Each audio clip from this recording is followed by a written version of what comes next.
Eh, para el área de asuntos religiosos de la Federación Estatal de Lesbianas, Gays, Transexuales y Bisexuales, donde trabajamos por una sociedad más igualitaria y justa para las personas de diversidad sexual, y junto con algunos grupos que nos hemos coordinado para esta actividad, que me gustaría hacer un repaso de ellos, la Comunidad Cristiana La Esperanza, que pertenece a la Iglesia Episcopal Reformada Española, Crismó, Cristianos de Madrid Homosexuales, la ICM, Iglesia de la Comunidad Metropolitana, Mujeres Cristianas Homosexuales de Nueva Magdala y la Parroquia San Carlos Borromeo. Pues para todos nosotros es una alegría muy grande contar con la presencia de José María Castillo, que es una voz sabia que nos trae una teología crítica, inclusiva, cercana y no tanto teórica como fruto de una profunda relación con Dios. Bueno, no hace falta, no haría falta presentar a José María Castillo, pero bueno, como es costumbre en estos actos, pues repito que José María Castillo es licenciado en Filosofía y Teología por la Facultad de Teología de Granada y doctor en Teología por la Universidad Gregoriana de Roma. Desde 1968 fue profesor de Teología Dogmática en la Facultad de Teología de Granada.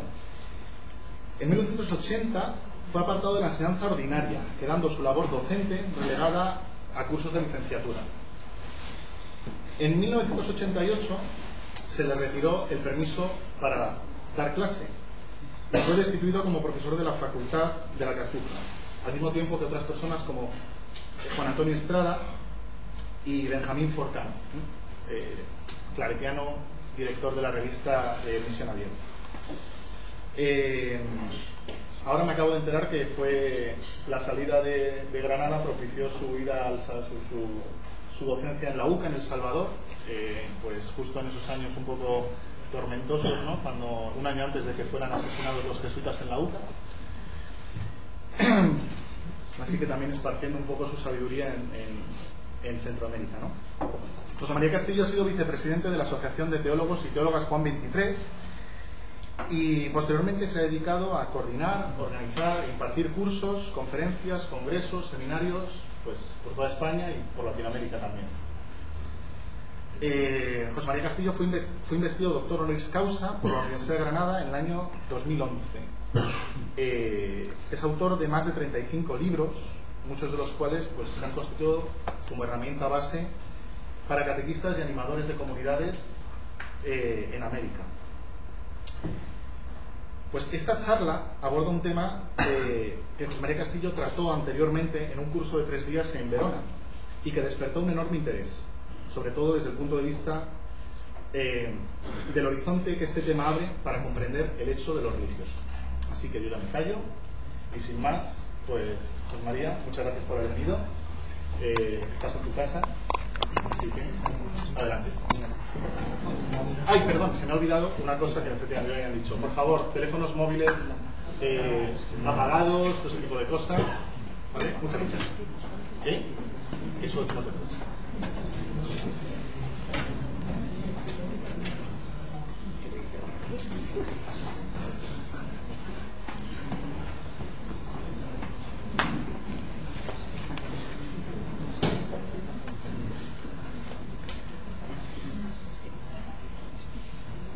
Buenas tardes a todas y a todos.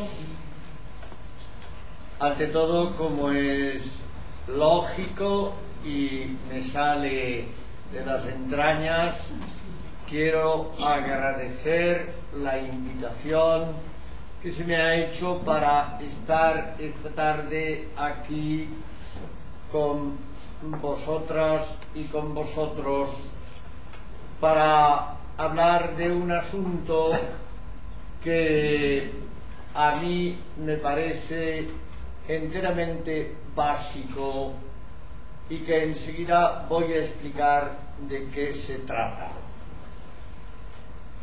Quiero agradecer naturalmente a la asociación y a las demás asociaciones aquí presentes que me han invitado. Agradezco de un modo particular a este centro porque, claro, esto es parroquia, parroquia no es, ¿no? Eso es. Pues quiero agradecer a Javier Baeza, el que nos acoge en su casa, que es casa de todos, y ya en último lugar, pues agradecer por supuesto a Miguel Ángel sus palabras tan cordiales, tan entrañables de presentación. Aurelio, y por supuesto Aurelio, bueno, el gestor de todo esto ha sido Aurelio Lepe. Lo comentaba yo con Marga viniendo en el autobús. Aurelio, si no me ha escrito 25 o 30 correos en estas últimas semanas, pues no me ha escrito ninguno. Y quiero recordar que le he contestado casi a todos. Bueno, o sea que ha habido aquí una intensa comunicación preparatoria para que esto salga lo mejor posible. Y si no sale mejor, desde este momento ya la responsabilidad es mía. Bien, entonces, ¿de qué voy a hablar? Esto se titula Elogio de lo humano.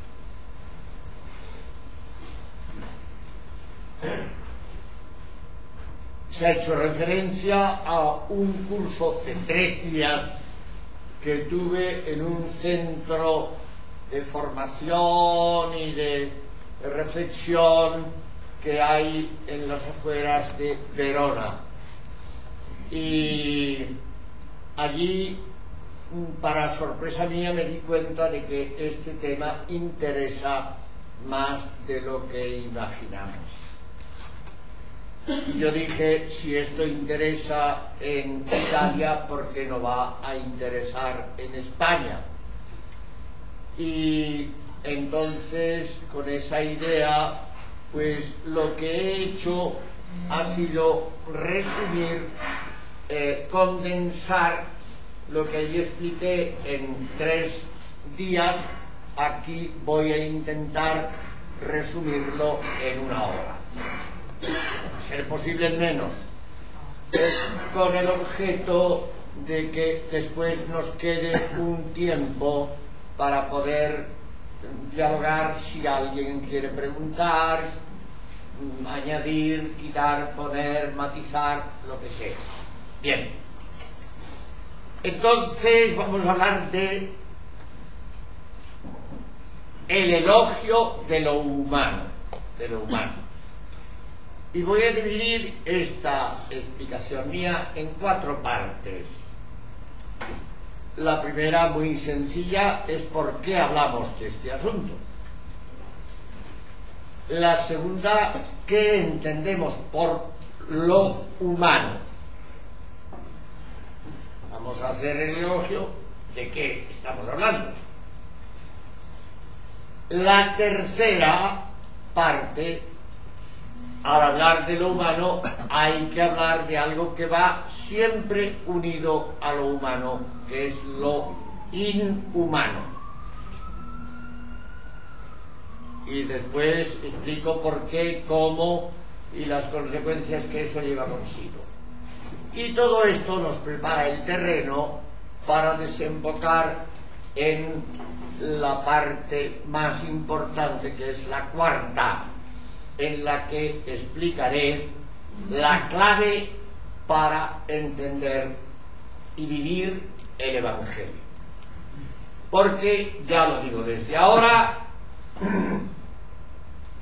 no es posible ni entender ni vivir el Evangelio si no comenzamos por entender y por vivir plenamente lo que es nuestra condición humana.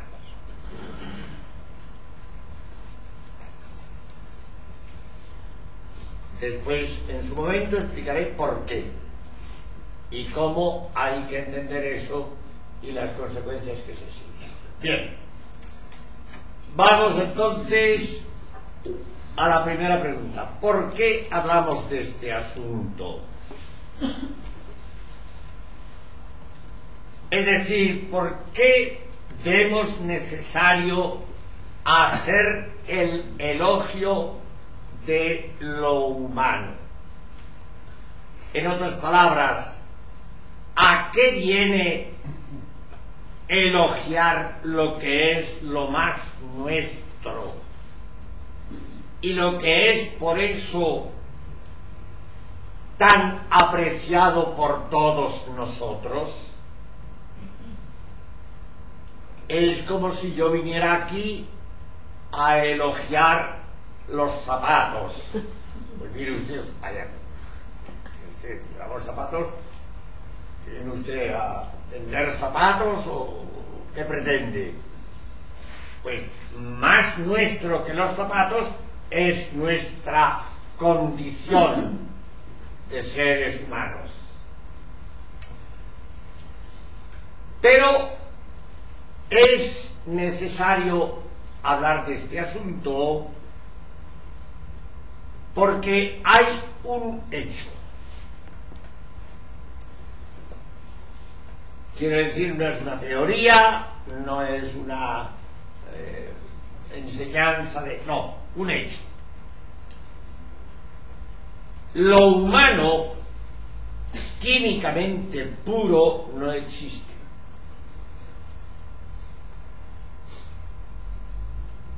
Porque lo humano está siempre mezclado y fundido con lo inhumano. De tal manera que con demasiada frecuencia lo inhumano se antepone a lo humano. Y aquello que es inhumano adquiere más importancia y tiene más presencia que lo que es propio, constitutivo de nuestra condición, de nuestra identidad y de nuestro ser mismo. Lo cual se traduce en que con tanta frecuencia en una sociedad o sencillamente en la convivencia humana estamos viviendo y estamos palpando este hecho que tiene que ser el punto de partida de todo lo que vamos a explicar. Cómo lo inhumano no solo está mezclado y fundido con lo humano, sino que con demasiada frecuencia lo inhumano se antepone y termina por marginar, excluir, aplastar, destrozar, anular lo que es nuestra identidad y nuestro constitutivo mismo, lo humano. Aquí se acaba la primera parte. Creo que ha quedado claro porque es importante hablar de esto.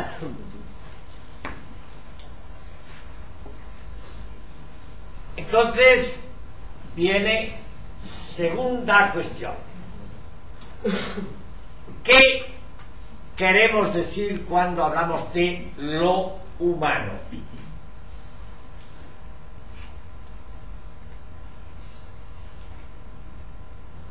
Ante todo, me interesa subrayar que hablamos de lo específicamente humano, o sea, aquello que es común a todos los seres humanos. De forma que donde se dé un ser humano, allí está presente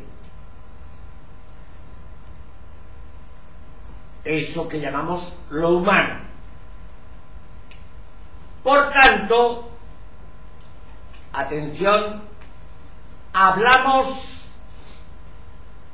y me refiero a lo mínimamente humano.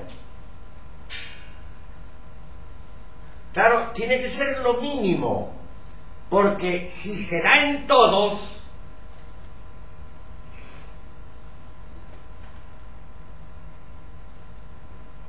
pensemos en los continentes, pensemos en las culturas, pensemos en las nacionalidades, pensemos donde haya un ser humano, allí está esto.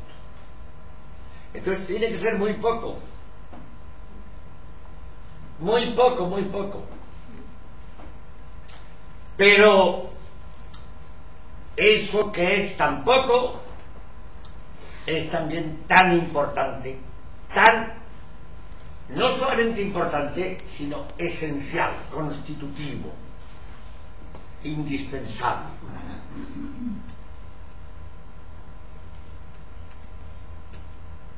Quiero decir, por tanto, que nos referimos a aquello en lo que todos los seres humanos coincidimos. En consecuencia, aquí no entra lo cultural. Por ejemplo, el lenguaje. Porque tan humano es el que habla chino como el que habla inglés, o el que habla no sé, el que habla una lengua la más extraña que ustedes puedan imaginarse, como el que habla la lengua más inglés, que es la lengua más hoy en día la que se lleva el gato al agua. Por tanto, el lenguaje, las costumbres, la educación, los saberes, el color de la piel o las facciones corporales,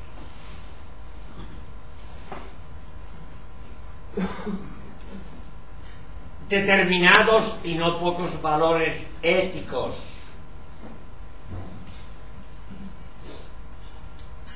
que pueden ser apreciados en una cultura y no apreciados en otra. Y por supuesto, aquí en este capítulo entra también la religión.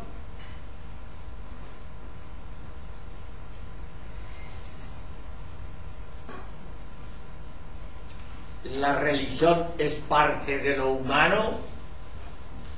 Pues yo creo que no, porque hay mucha gente sin religión y son seres humanos.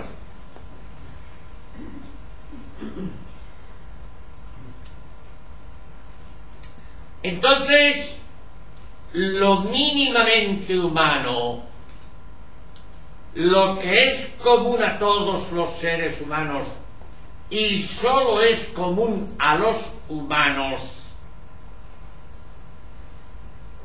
no se da por tanto en otras especies animales. Eso,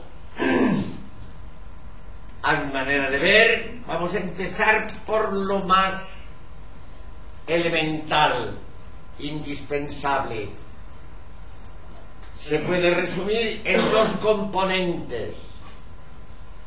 Hay dos cosas que se dan en todo ser humano. Primera cosa, la carnalidad. Todo ser humano es de carne y hueso.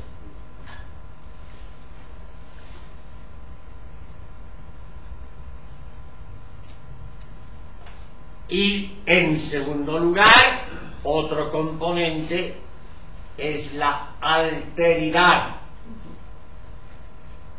Es decir, todos los seres humanos necesitamos al otro o a la otra. Lo del género no lo vamos a estar matizando y especificando en cada formulación que yo haga. Pero la carnalidad y la alteridad, por lo menos esos dos elementos son constitutivos y no pueden faltar. Si falta alguno de ellos, ya no tenemos un ser humano. Pero atención, en los seres humanos la carnalidad y la alteridad, estos dos componentes, están fundidos de tal manera que lo carnal y lo relacional, que es la alteridad, es relación a alguien, a otro, a otra, o a otros, o a otras,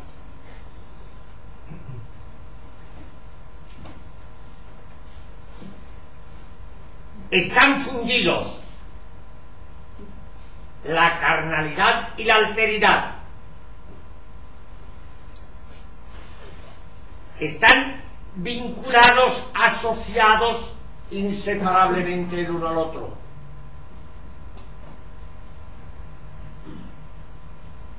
Y están fundidos, atención, no sólo mediante lo instintivo, porque también en los animales se da carnalidad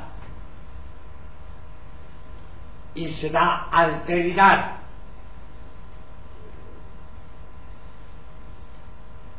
Animales solitarios, bueno, yo no soy especialista en este asunto y no sé si los hay, pero más o menos están en manadas, están en... Entonces, lo propio de lo humano es que estos dos constitutivos, la carnalidad y la alteridad, se funden de forma que se unen mediante lo simbólico. Atención, y aquí hay algo específico que ya no, porque en los animales se da mediante lo instintivo.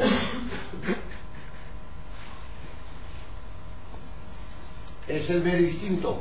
Por eso los animales no progresan. No.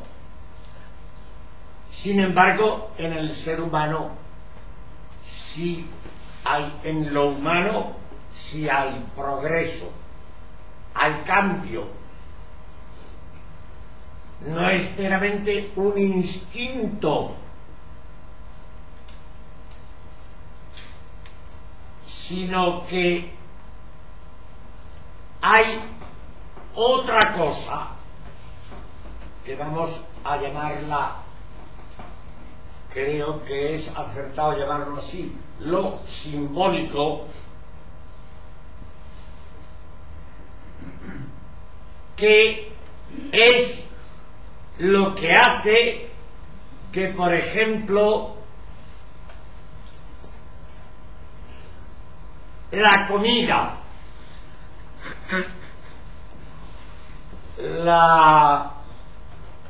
los animales comen solos, y cuando comen no están comunicándose. Sin embargo, en los seres humanos la comida del ser humano solo si no tiene más remedio, y bien que lo siente. No se trata simplemente de satisfacer una necesidad biológica, sino que en el tema de la comida, por eso en nuestro lenguaje existe una palabra que es genial, que es la comensalía. Y la comensalía es compartir mesa y mantel. San Juan de la Cruz dirá o hablará en el Cántico Espiritual de la cena que recrea y enamora. Los antiguos, en las culturas del tiempo de Jesús y antes, se hablaba del simposio. Hoy un simposio es una reunión de señores que hablan de cosas que entienden ellos probablemente nada más, y todos los demás van allí o por compromiso o por... Vamos a ver. El simposio en las culturas antiguas era el banquete compartido y era un elemento. Quienes tengan estudios de historia antigua, sobre todo si han estudiado la cultura griega y romana, saben perfectamente que el simposio era un elemento fundamental de aquella cultura. De tal manera que de un simposio nació lo que hoy llamamos la misa, la Eucaristía.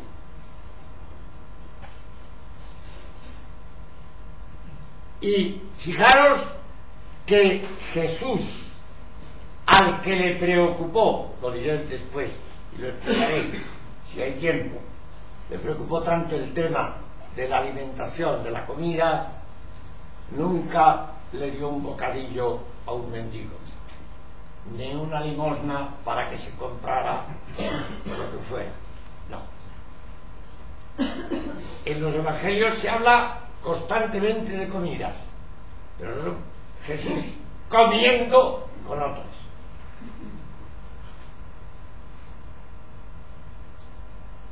O gente compartiendo la mesa,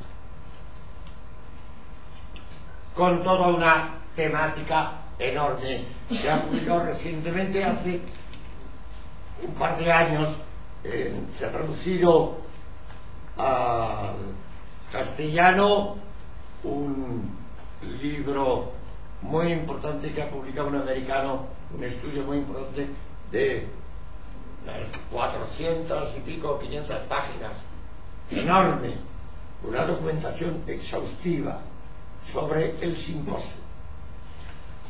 Y eso aplicado a la tradición cristiana y a la Eucaristía. De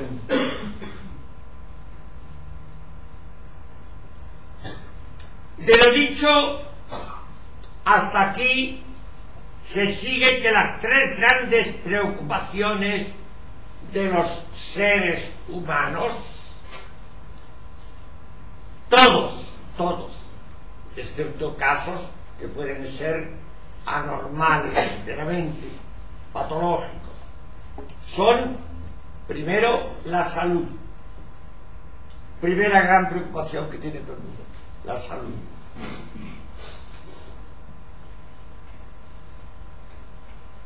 Segunda preocupación, la alimentación. Todo esto afecta a la carnalidad, pero en la alimentación ya estamos conectando con la alteridad. Y tercera gran preocupación, las relaciones humanas.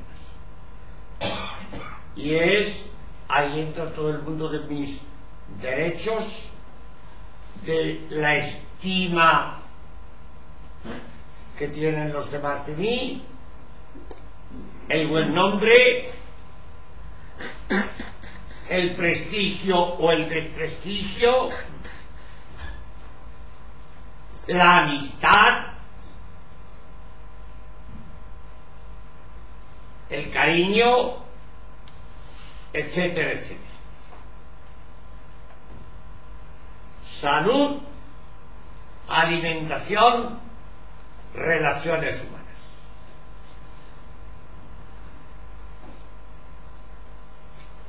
Que ya lo digo desde ahora y después lo repetiré al final, si como creo estoy hablando a personas que más o menos están familiarizadas con la lectura de los evangelios, las tres grandes preocupaciones de Jesús fueron estas tres cosas: el tema de la salud, curar enfermos. Es un tema, rara es la página de los evangelios donde esto no esté. Segundo, la alimentación, la comensalía, yo diría más bien. La comensalía. Y por eso se está hablando de comidas a todas horas. Unas veces porque comía con quien no debía, otras veces porque comía lo que no se debía comer, otras veces porque en las comidas no se hacían cuando se tenían que hacer, etcétera, etcétera. Y tercera preocupación de Jesús, las relaciones humanas. De ahí que los grandes discursos, el Sermón del Monte, ustedes lean, relean y estrujen el Sermón del Monte. ¿De qué se habla ahí? De relaciones humanas. De paso, ya lo apunto, fíjense que la religión no ha salido todavía. No ha salido nada más que para decir que no es constitutiva de lo humano. Después diré y explicaré que es... Es que lo ha apagado, pero... Se ha encendido el solo. Es que como hay ahora estos inventos tan raros...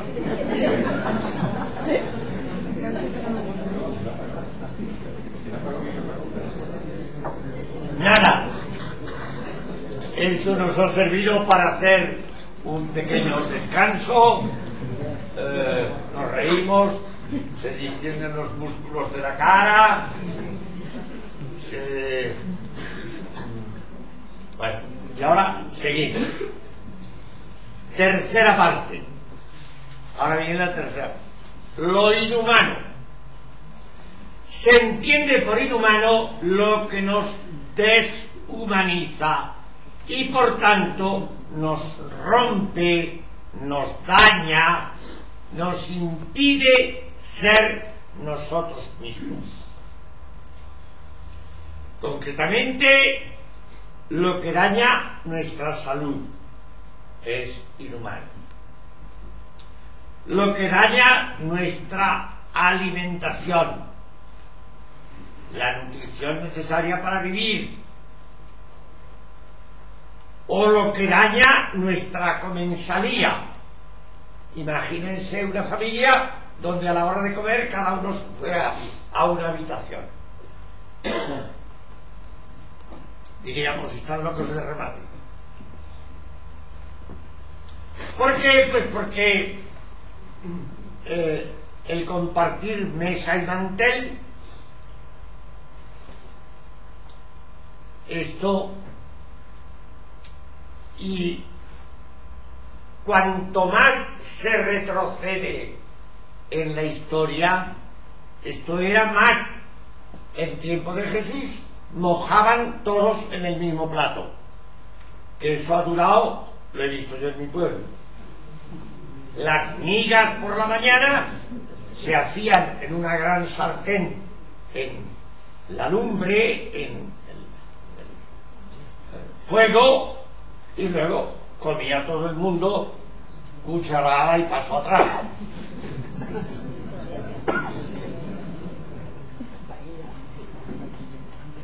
Por tanto, lo que daña nuestra salud, por supuesto, atención, que también es salud el equilibrio psíquico. Que me lo digan los que hayan pasado una buena depresión. Una depresión en condiciones es una cosa muy seria y es un ataque a la salud que puede degenerar en cualquier cosa muy mala, muy mala.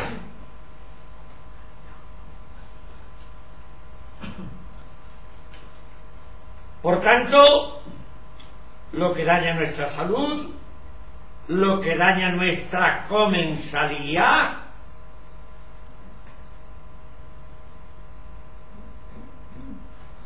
lo que daña nuestras relaciones humanas,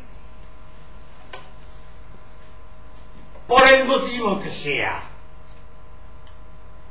Si daña las relaciones humanas, tráigame usted textos de Santo Tomás y de toda la patrología y de todas las doctrinas de los papas y de todas las teorías de los pensadores más sabios del mundo.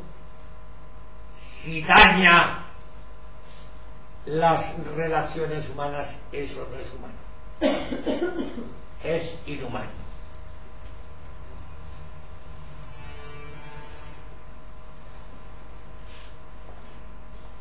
Lo que daña, por tanto, nuestra dignidad, lo que daña nuestro bienestar, lo que daña nuestros derechos humanos, por más que se haga en nombre de unos presuntos derechos divinos o de un derecho natural que, dicho sea de paso, no existe, nada más que en la cabeza de gentes que no tenían otra cosa más importante que pensar.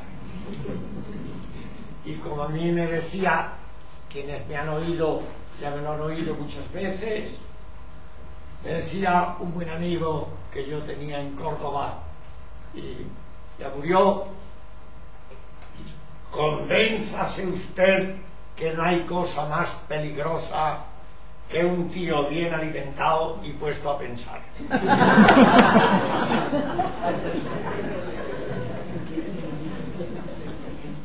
Decía, y tenía toda la razón del mundo.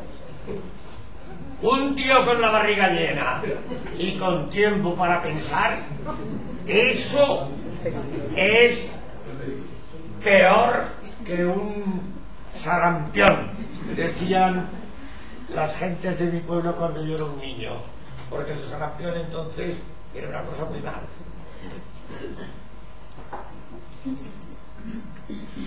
Un tabardillo, y no digamos un cólico miserere.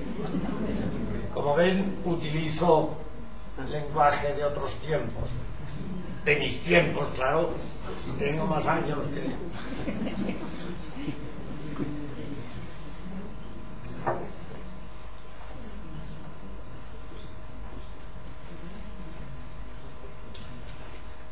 Aterrizando en hechos y en situaciones concretas, hay tres condicionantes que son, en cualquier caso, decisivos.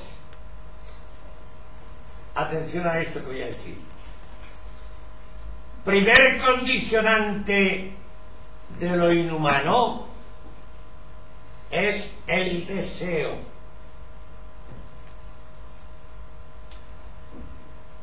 Si ustedes leen el decálogo, los 10 mandamientos, no como están en el catecismo, que ahí están, hay catecismos que seguramente se encuentran todavía en librerías, han adulterado el texto bíblico. Y el 10º mandamiento, el último, dice no tener deseos impuros.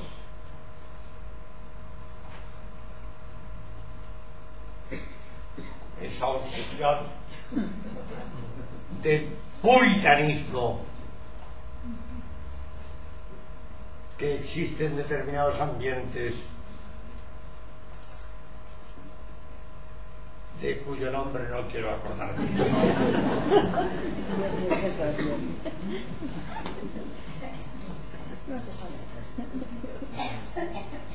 Si ustedes leen el capítulo 20 del Éxodo, donde están los 10 mandamientos, el 10º, todos los demás prohíben acciones concretas: mentir, robar, matar.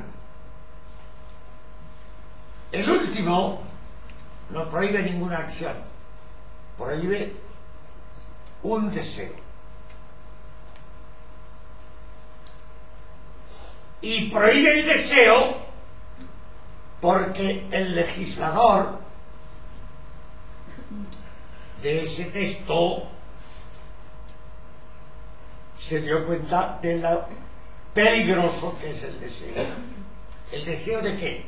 El deseo de lo que no es mío para hacerlo mío. El deseo de lo ajeno.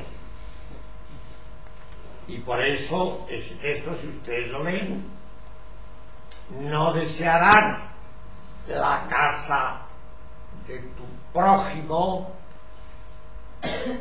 ni la mujer de tu prójimo, ni su esclava, ni su asno, ni su buey. Evidentemente, esa enumeración, y podría seguir poniendo cosas, no se refiere a nada que tenga que ver con la sexualidad, sino que se refiere a la concepción que entonces se tenía, según la cual pues el padre y patriarca en sociedades culturalmente patriarcales, pues era el dueño, el amo. Si deseas lo que es de otro, entonces por ahí empieza la violencia. Por tanto, lo primero, el deseo. Primer condicionante.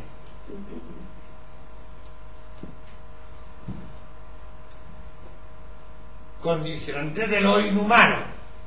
El deseo, si es desear lo que no es mío y yo procedo en consecuencia con lo que deseo, pues me deshumanizo y deshumanizo al otro. Que puede ser deseo de poder, deseo de dinero, deseo de apetencias sexuales, lo que sea. Ser un cargo, un puesto, título. Segundo condicionante, atención, la culpa.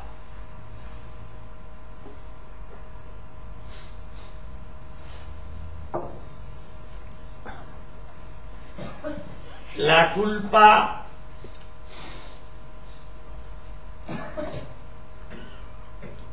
es en nosotros tan inevitable como el deseo. No voy a explicar ahora, ya de seguro que aquí hay personas que saben de eso más que yo. Pero sí quiero decirles una cosa, que a lo mejor esto no lo saben. Los mecanismos de la culpa están funcionando mucho antes que se conocieran las religiones. Y de eso hoy tenemos una información seria y bien probada. No me meto a desentrañar eso, después si quieren me preguntan. ¿Por qué la peligrosidad de la culpa? Porque uno se siente responsable del mal. Del mal que sufro yo o que sufren otros. Y tercer condicionante, lo religioso.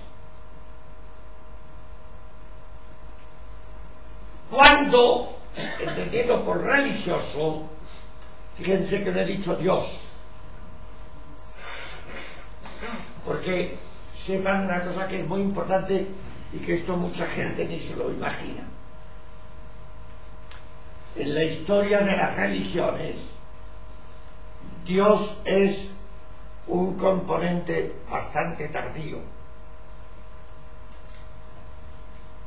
En la historia de las religiones, mucho antes que hablarse de Dios, o que rezarle a Dios, o que creer en Dios, o que adorar a Dios,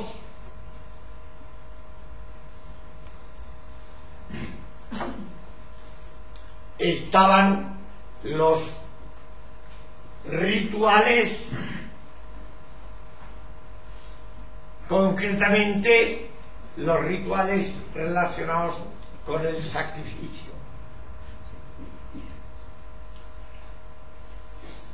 Durante miles y cientos de miles de años, el Homo sapiens ya era ser humano, vivían de la caza, mataban, y sepan que esto es ley inexorable. La vida se mantiene matando otras vidas. No hay otra posibilidad. Puede ser una vida vegetal, puede ser una vida animal,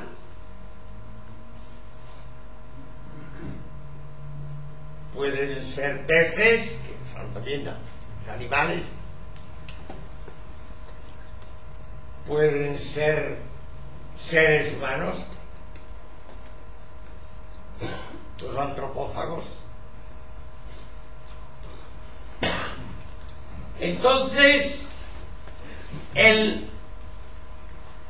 la vida humana, para mantenerse y perpetuarse, no tiene más posibilidad que matar. Por tanto, sacrificar. Pero el hecho de matar y de sacrificar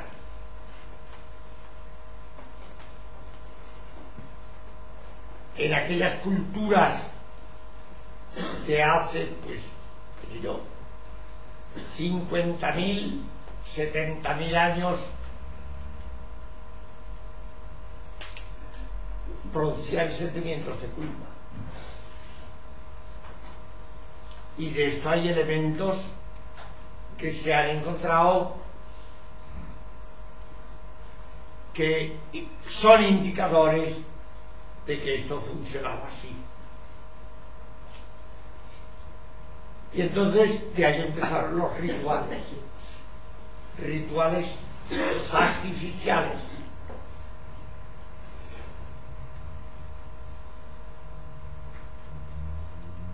Los estudios de Walter Burkert, un antropólogo el historiador de la religión que todavía vive. Yo creo que es más joven que yo, tiene un año menos que yo. Y ha publicado una serie de estudios sencillamente geniales sobre este asunto.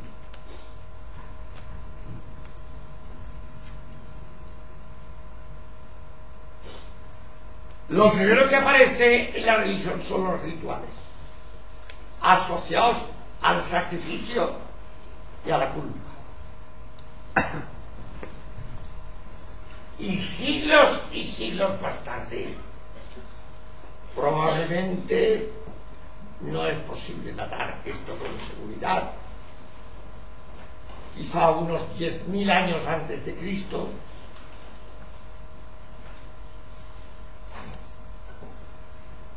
empieza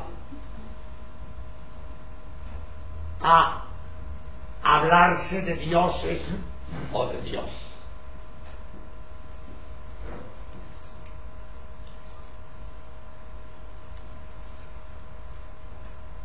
De ahí los tres factores que nos deshumanizan. Nos deshumaniza el deseo, porque es violencia contra los demás. Nos deshumaniza la culpa, porque es violencia contra uno mismo. Y nos deshumaniza lo religioso. Atención, cuando lo religioso se vive como incompatible con lo humano. ¿Recordáis en el Evangelio el relato aquel del que yo siempre he hecho mano porque es muy elocuente, en el capítulo 3 del Evangelio de Marcos, cuando entra Jesús un sábado en la sinagoga y había un hombre que tenía un brazo atrofiado, era un manco?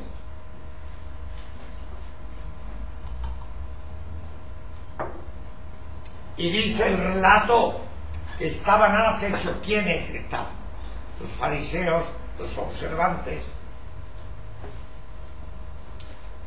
a ver si en sábado curaba y denunciarlo.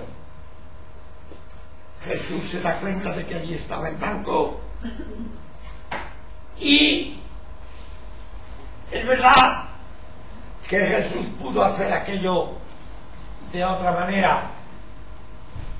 Pudo decirle al banco: oye, mira, muchacho, me doy cuenta que estás fastidiado con esto, pero en cuanto acabe la función, ahí nos vamos detrás de la esquina y ahí te curo. Pero no, el relato dice que Jesús se dirige al manco y, a sabiendas de que los otros estaban al acecho, ponte de pie ahí en medio. De pie y en medio. El cara de camorra, ¿eh?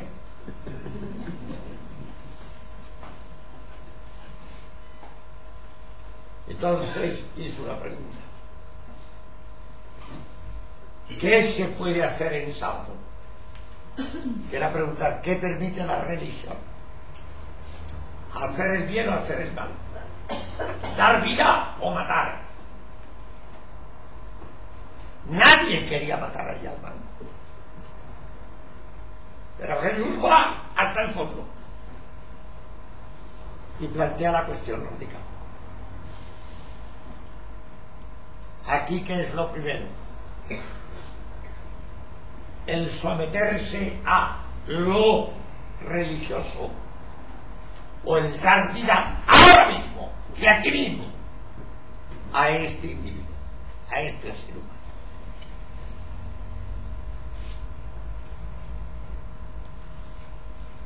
Entonces Jesús, nadie le contestó a su pregunta. Dice el texto que, echando una mirada de ira,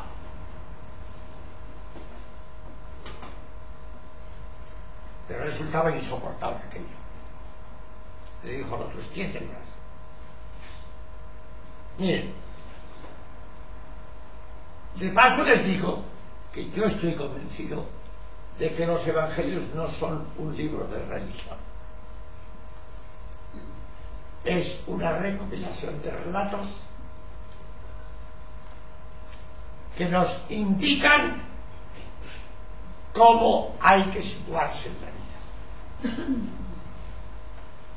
cómo hay que situarse ante Dios, ante la religión y ante estas realidades que estoy explicando,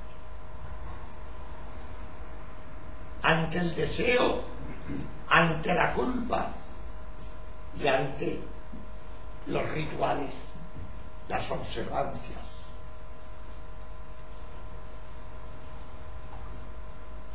La religión.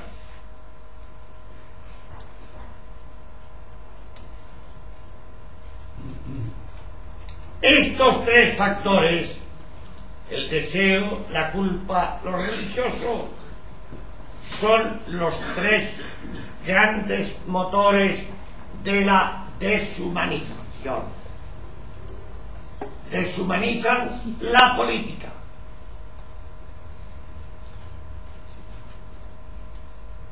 Sobre cada uno de estos enunciados se podría dar una conferencia. Deshumanizan la economía. Deshumanizan la sociedad. Deshumanizan la cultura. Deshumanizan especialmente la religión. En cuanto que la religión le concede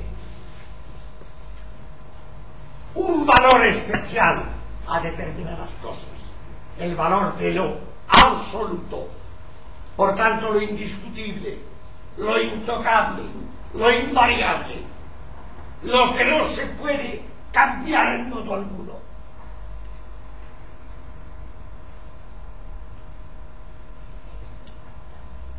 Y le conceden ese valor de absoluto a realidades humanas que por el peso que le conceden a lo divino terminan destrozando lo humano. Y entonces nos encontramos con la patética realidad de que con frecuencia lo divino entra en conflicto con lo humano. Y entra en conflicto con lo humano hasta tal extremo que, como ocurrió en el relato del manco en la sinagoga, el relato termina diciendo que cuando salieron de la sinagoga, los fariseos se pusieron de acuerdo con los del partido de Herodes para ver cómo lo mataban a Jesús.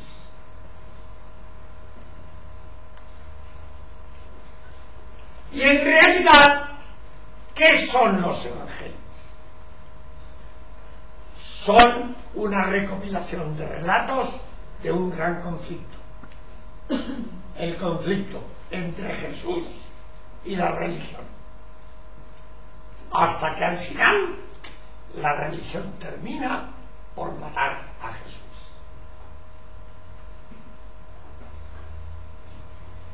Incluso el Dios de la religión abandona a Jesús. El grito en la cruz, Dios mío, ¿por qué me has abandonado?, es el grito del abandonado por el Dios de la religión.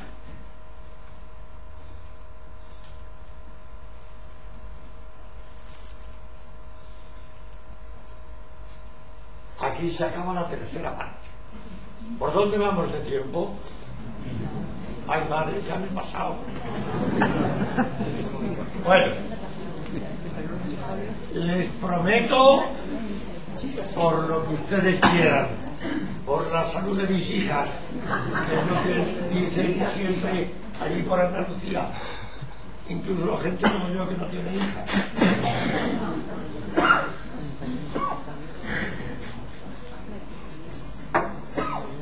Ni hijas ni hijos.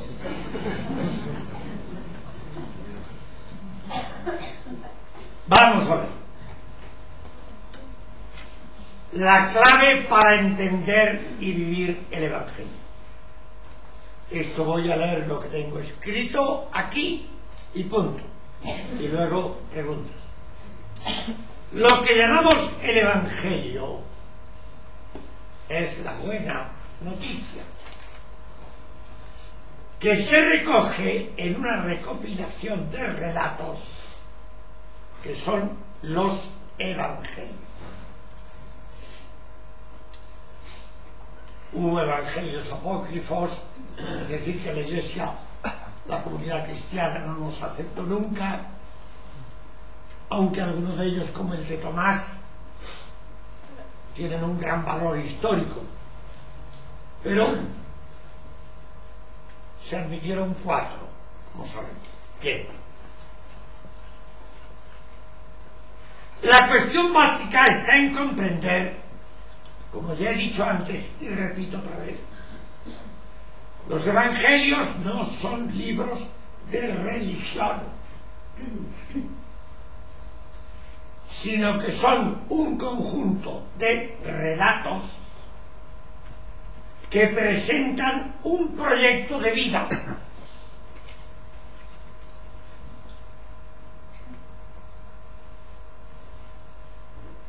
Lo que en la antigüedad se denominaba un bios, bios con beta o B grande, bios, que es vida, una vida. Una vida como modelo, como ejemplo, como norma, como camino, como luz, como orientación, para indicarnos así hay que vivir. Estos son los evangelios.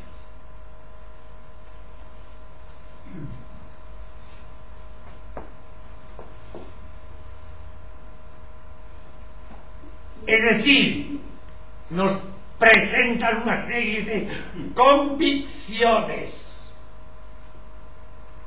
Y una convicción no es una cosa que uno tiene por verdadera.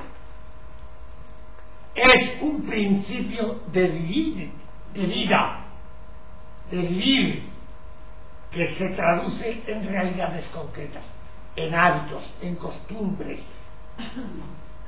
en valores. Cuando uno está convencido de que no debe fumar, no fuma. Y si fuma, es que no está convencido. Punto.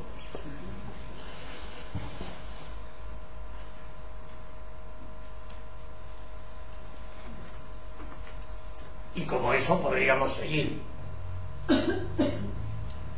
Una serie de convicciones, de criterios determinantes. ¿Para qué? Para hacernos profundamente humanos, superando nuestra deshumanización.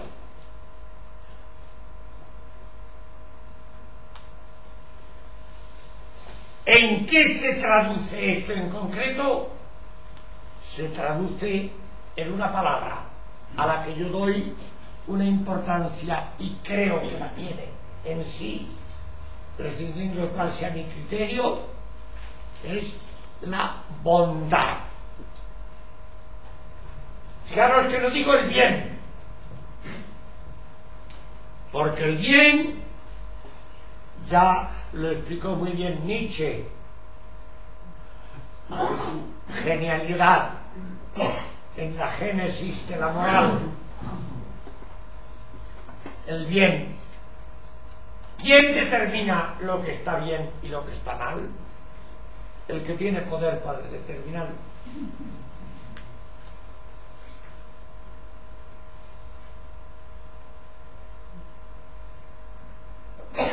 Por eso ahora en esta legislatura hay cosas que están bien que en la legislatura anterior estaban mal. y al revés. O, si nos vamos para atrás, en los años 40 años de la dictadura franquista, había cantidad de cosas que estaban mal, que ahora no solo están bien, sino que son derechos fundamentales de las personas, de los seres humanos. Por eso el bien o el mal no, es la bondad. ¿Por qué? Porque la bondad es siempre relacional. Y la bondad, donde hay que verla, no es en la conciencia del que dice: yo me voy con la conciencia tranquila, yo me voy con las manos limpias, yo me voy con la cabeza alta. No, todo eso no sirve. ¿A mí qué es lo que me sirve? La mirada de aquellos que conviven contigo.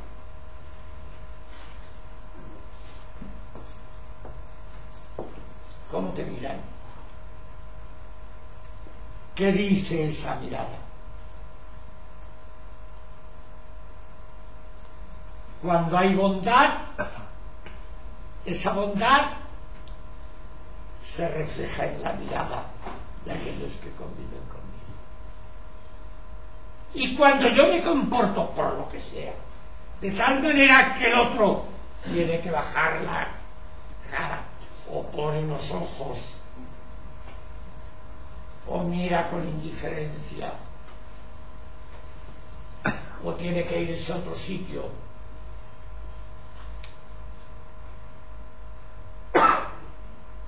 la bondad. Esto nos viene a decir lo siguiente: Jesús fue el primer creyente que vivió y enseñó el Evangelio como un cristianismo no religioso. Sin duda, muchos de vosotros habéis oído hablar de aquel famoso pastor protestante al que mató Hitler ya cerca del final de la Segunda Guerra Mundial. Me refiero a Bonhoeffer. Dietrich Bonhoeffer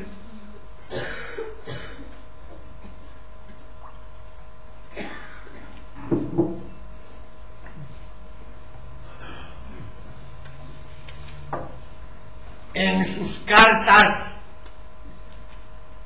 desde la prisión de Tegel, donde lo tuvieron hasta poco antes de matarlo,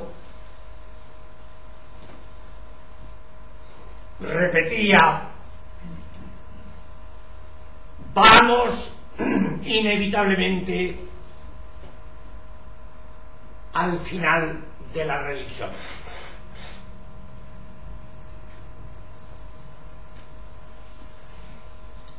Vamos a un tiempo no religioso. Pero él se preguntaba: ¿qué es un cristianismo no religioso? El que vivió Jesús. Fijaros que Jesús no es que negara la religión, es que la desplazó, la sacó del templo y la puso en la calle. La bajó del cielo y la puso en cada ser humano. Por eso el otro día yo escribía en mi blog en Religión Digital, que algunos de vosotros leeréis: ¿en qué creen quienes nos gobiernan? Realmente, gente que ha hecho lo que ha pasado, porque esto no es ningún secreto, Dios mío. Ahí, al lado de Ceuta, hace unos días, y ahora lo están justificando, y están buscando maneras de dar leyes para seguir haciéndolo,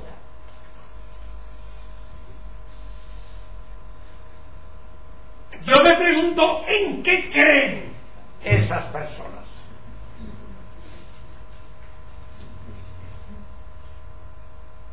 Cuando Jesús dijo: fui extranjero y me acogisteis,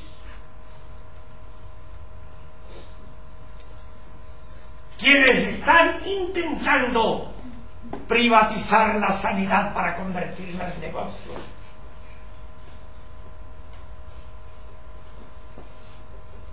¿cómo pueden leer aquello de estaba enfermo y vinisteis a verme?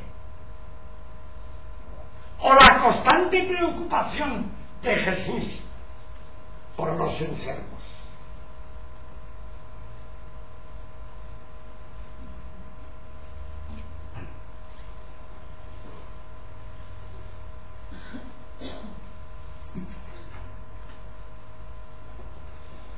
Todo esto, y termino ya, explica los siguientes datos constitutivos del Evangelio y del cristianismo.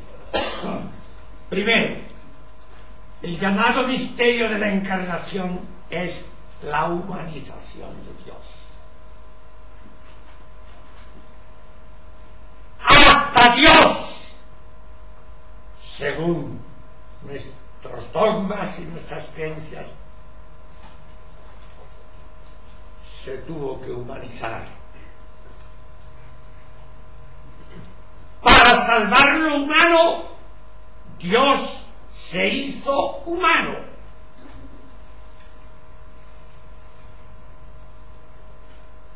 Segundo, al Dios humanizado que fue Jesús, lo mató la religión.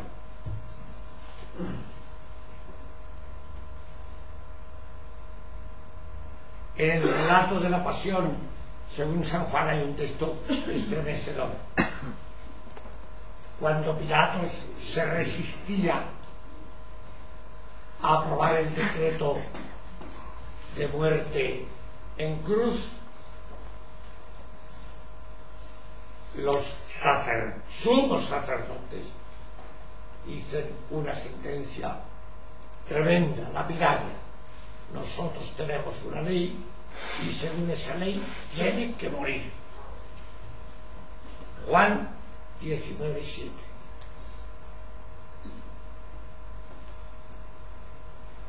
Un individuo que antepone lo humano a lo religioso, como lo ha hecho, lo viene haciendo y lo viene enseñando, este individuo y se tiene que morir.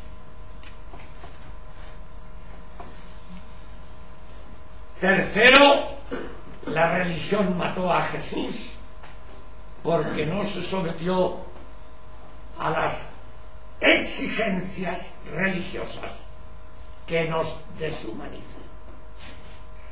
No se sometió. Entonces, la religión vio que o la religión o esto, pero estas dos cosas no. Y cuarto, la única forma de vivir el Evangelio es vivirlo como lo vivió Jesús, desde dos componentes: la fe en Dios,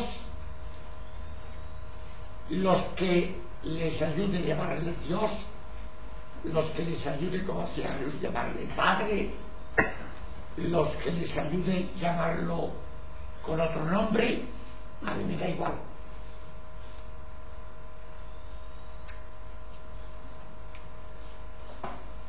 Que no es ni siquiera el nombre, incluso el concepto, la realidad última que me trasciende, que es determinante.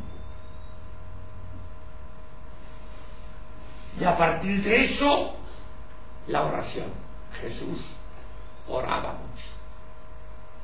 Pero fijaros bien, la oración no es un ritual religioso. La oración es un deseo. ¿Qué es lo que oramos? Lo que deseamos.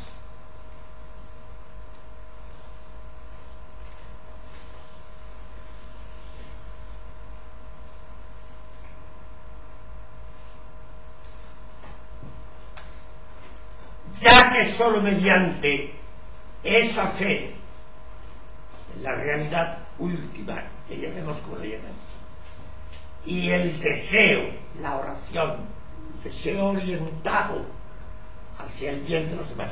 Por eso, el Padre Nuestro, que es, enséñanos a orar, es una explicación de los deseos determinantes de la vida.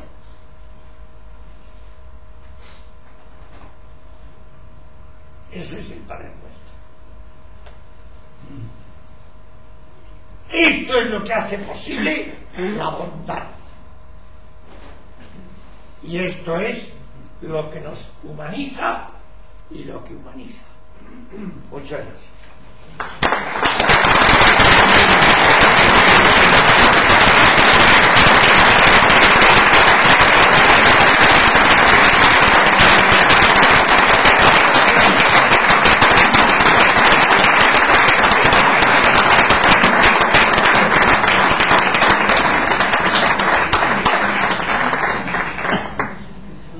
Yo me he colado, en vez de una hora, he hablado 1 hora y cuarto. Primero pido disculpas por mi incontinencia verbal. De verdad que pido, pues después me siento yo mal. Y eso no de culpa, que estaba pensando. La culpa.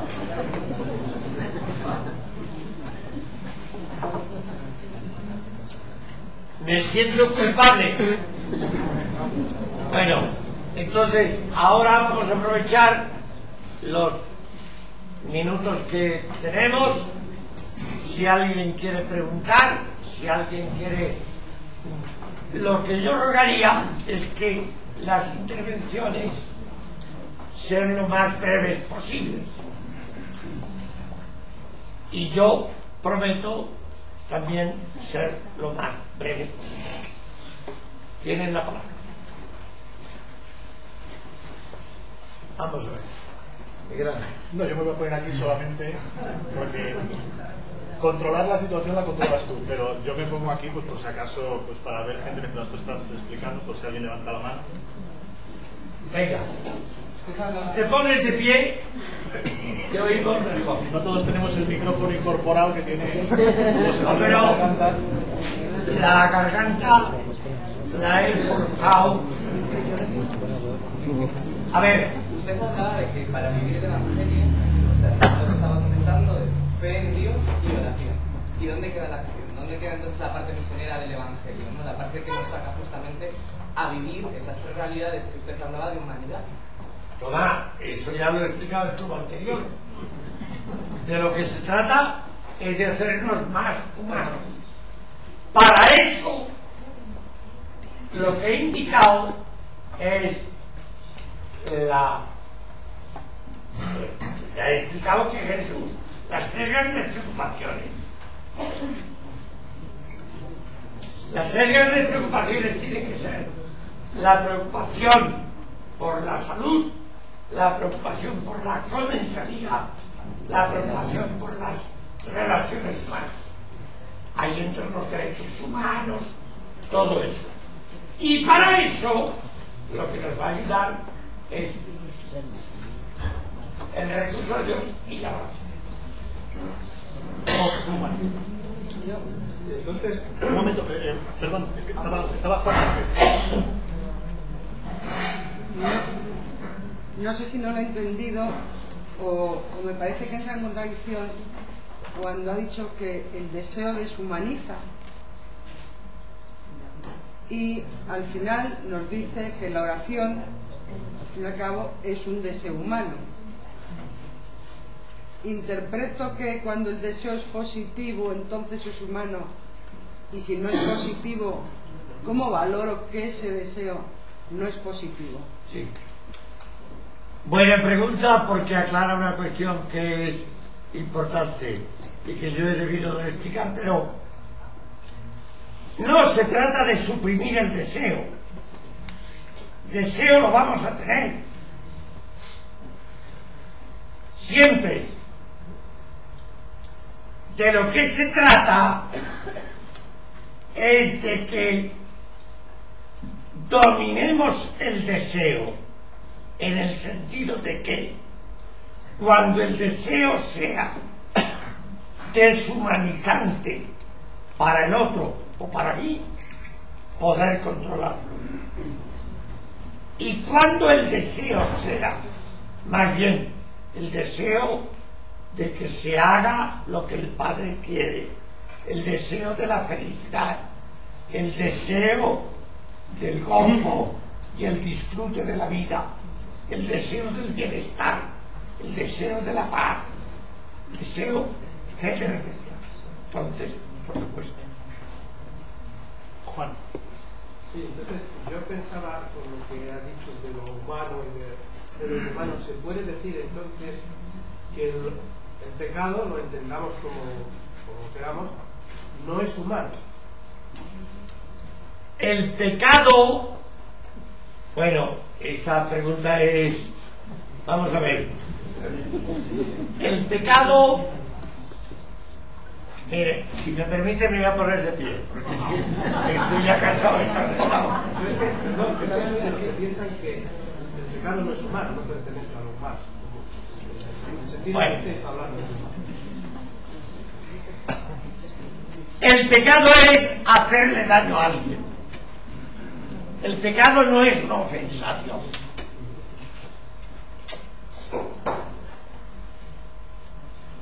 De modo que conste que esto de que el pecado no es una ofensa a Dios, ya lo dice Santo Tomás. Estoy que vamos más ortodoxo ya. Citar aquí a Santo Tomás. Y Santo Tomás se hace esta pregunta: ¿puede el hombre ofender a Dios? Y se responde: puede en tanto en cuanto se daña a sí mismo o daña a alguien. Porque yo a Dios, ¿qué le voy yo ni a ofender ni a hacer daño?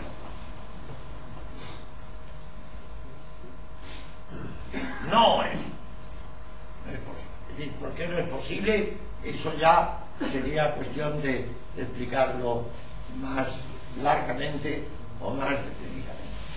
Pero no. ¿Está claro? Entonces, por eso yo estoy en contra, no estoy de acuerdo con esto de la confesión, y lo he explicado tantas veces. Además lo dice Jesús en el capítulo 18 de Mateo: si tu hermano te ofende, peca contra ti, o sea, te ofende, pues reconcíliate con él. Si no, llama a otros dos, si no, que se reúna toda la comunidad, a ver si os ponéis de acuerdo, y si no, fuera. La idea de Mateo es que en la comunidad no caben los que están enfrentados y divididos. Esa es la idea. Ahora, en ese contexto es donde Mateo dice: porque lo que atéis en la tierra quedará atado en el cielo, y lo que desatéis, es decir, el perdón o el no perdón que os concedáis en la tierra, eso es lo que Dios aprueba o desaprueba en el cielo. En ese sentido, la confesión tal como se practica es un truco de mal gusto. Claro, un señor se pelea con su vecino y luego va a pedirle perdón al cura. Pues no, jodido. ¿Tú a quién has ofendido? ¿Al vecino? Pues ven y pídele perdón al vecino.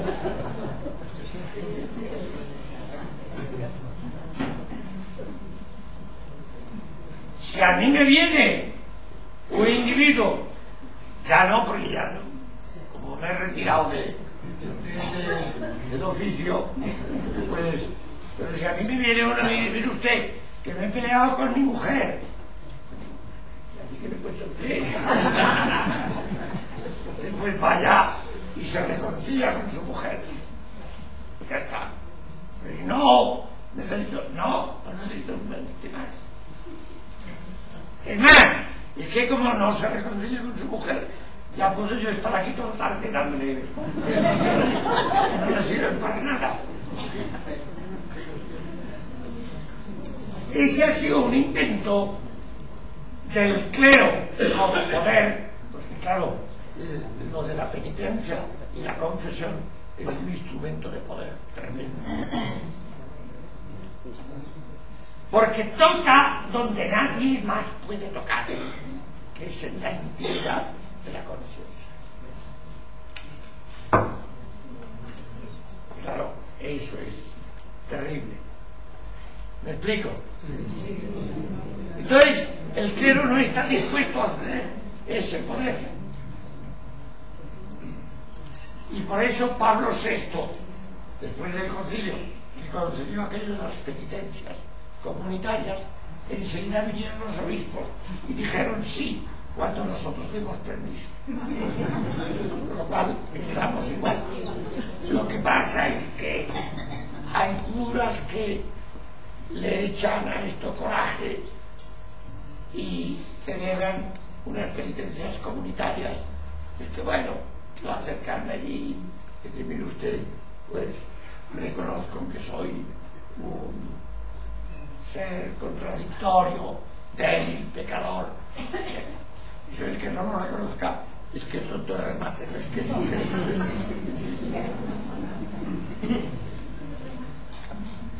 ¿Está claro? ¿Qué más? Sí. Una pregunta. Yo quiero preguntarle lo siguiente. La defensa de lo humano o la lucha contra lo inhumano autoriza la iniciativa de la violencia para para impedir esa situación, ese ataque al humano. Bueno, aquí ya entramos en los medios para recuperar lo humano cuando se deshumaniza en una sociedad, en una cultura, bueno, habrá que tomar medidas que algunos considerarán que son inhumanas cuando vayan contra sus intereses. En ese caso, por supuesto, hay que hacerlo. Ahora, la violencia es una palabra que abarca tanto que, claro, en ese sentido Jesús fue violento.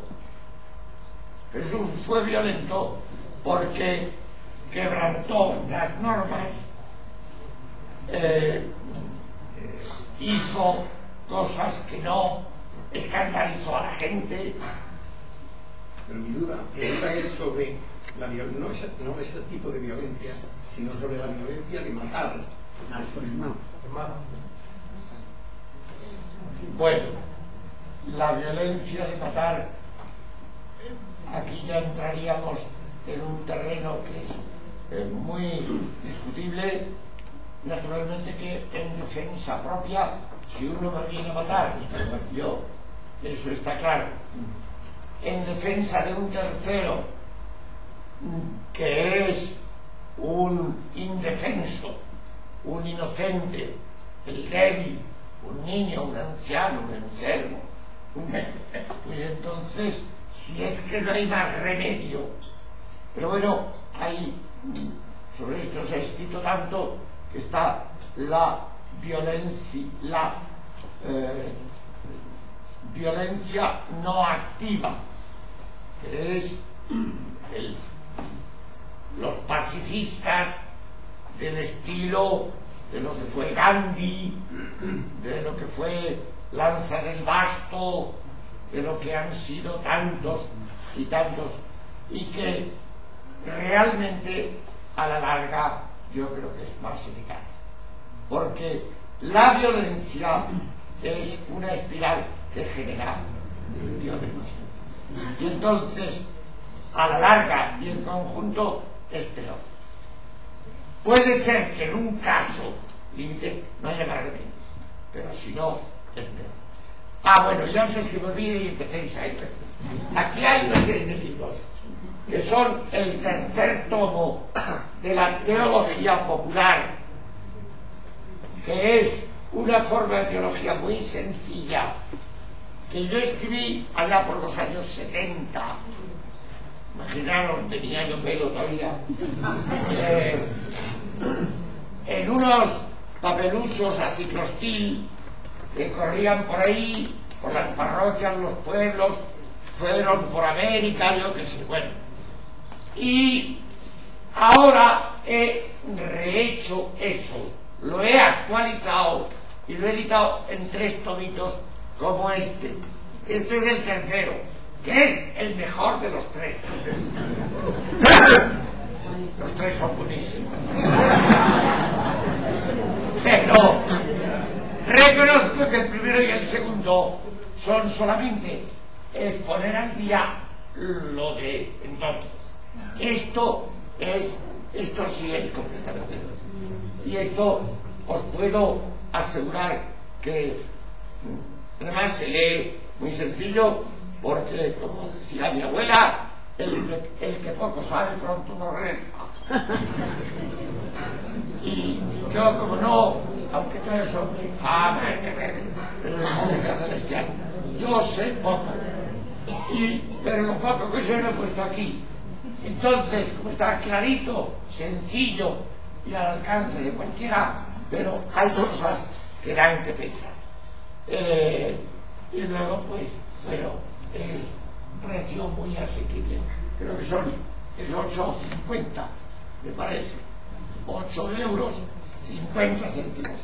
Quien quiera, bueno, ahora después. Bueno, ¿alguna pregunta más?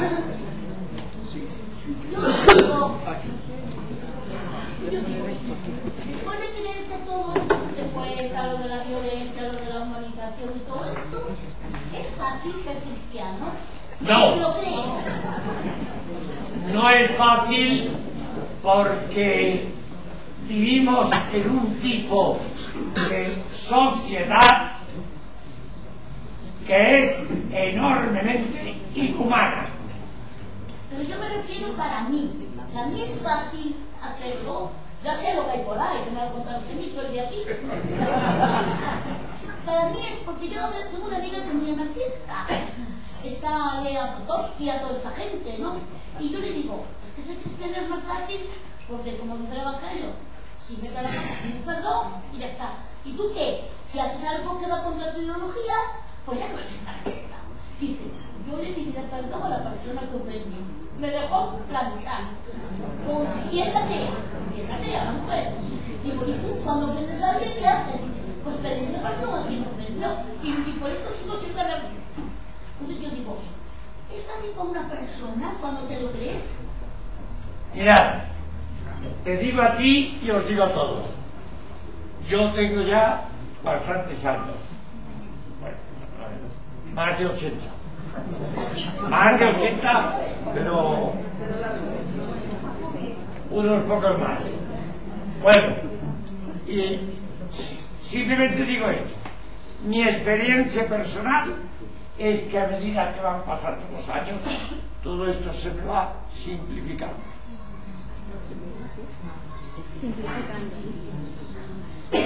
Para la práctica, ¿en qué sentido? Todo se reduce a que intentes ser buena persona. Buena persona con quienes convives. Buena persona en tu trabajo. Buena persona en tus relaciones. Buena persona tal como tú lo ves, que puedes equivocarte, que tendrías que ser mejor, por supuesto, pero ser. No os canséis de ser buenos. Sed siempre buenas personas, tratando con respeto, con bondad, con cariño, con ternura, con sensibilidad. Hay días que se levanta uno fatal.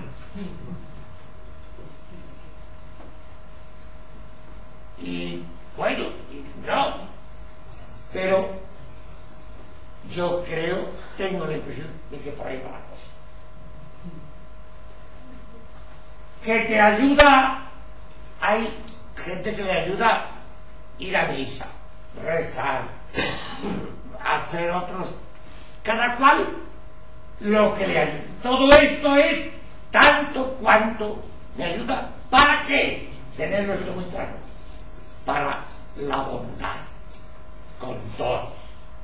Naturalmente que no puede ser igual con todos, porque no es lo mismo una persona con la que sintonizo, a la que quiero y que veo que me quiere, que con uno que veo que no me hace caso e incluso me desprecia.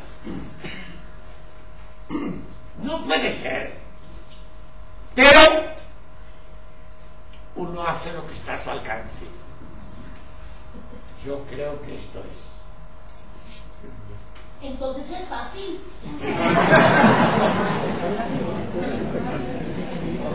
Unos días es más fácil que otros.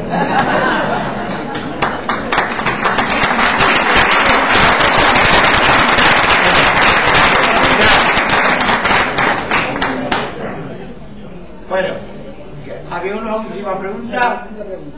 La última y ya nos vamos. ¿Me podría explicar o para entender como teólogo qué fundamento tiene la redención de la humanidad por la muerte de Jesús en la cruz? Es que es una cosa que no lo hago entender. Bueno, a ver, el fundamento que tiene la redención de la humanidad por la muerte de Jesús en la cruz. Sí. Ahí ya esa pregunta no es una pregunta que pertenece al orden. Eso sencillamente es que estoy viendo cómo lo digo lo más rápidamente posible y lo más claro. Eso proviene de la teología de San Pablo. Directamente de los evangelios no viene. O sea, de la religión, entendemos. De la religión. Viene, sí, de la religión, tal como la pensó y la elaboró San Pablo. El problema que tiene el cristianismo primitivo es que hay dos teologías. Una teología especulativa, San Pablo, y una teología narrativa, relatos, los evangelios. Naturalmente, la teología narrativa, o de relatos, se refiere a hechos presuntamente históricos. Otra cosa es qué lectura hacemos de esos hechos y qué valor histórico y qué género. A mí eso me trae bastante sin cuidado, porque ya he dicho que los evangelios no son unos libros de historia, sino que son un bios, un proyecto de vida, puesto en relatos. Ahora, Pablo tenía un problema, y es que Pablo no conoció a Jesús. No lo conoció, sino que lo que él sintió, vivió en el camino de Damasco, fue el resucitado. En aquel momento, en aquel tiempo, en aquella cultura, él tenía que ir de ciudad en ciudad por todo el imperio, predicando que creía en un Dios, pero en un Dios crucificado. Y claro, en aquel tiempo decir que creía en un Dios crucificado es, pues, yo que sé, como no sé, piensen la cosa más absurda. Mal hecho. Mi Dios es un ahorcado por la justicia. No era posible. Entonces él tuvo que buscar una explicación. ¿Y qué hizo? Echar mano de toda la teoría del sacrificio y de la expiación del Antiguo Testamento, porque le era judío, y aplicársela a Jesús. Y de ahí viene toda esa teoría. Bueno, muchas gracias.